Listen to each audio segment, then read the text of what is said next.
You ask Tiger to solve. This deals with linear equations with one unknown. The final result is x equals 5 over 2.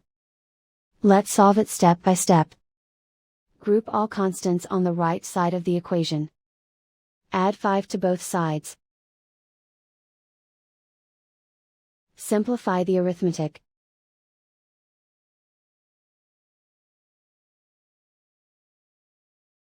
Isolate the x. Divide both sides by 6. Simplify the fraction. Find the greatest common factor of the numerator and denominator.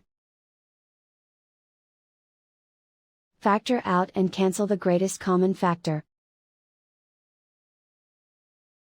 And so the final result is x equals 5 over 2.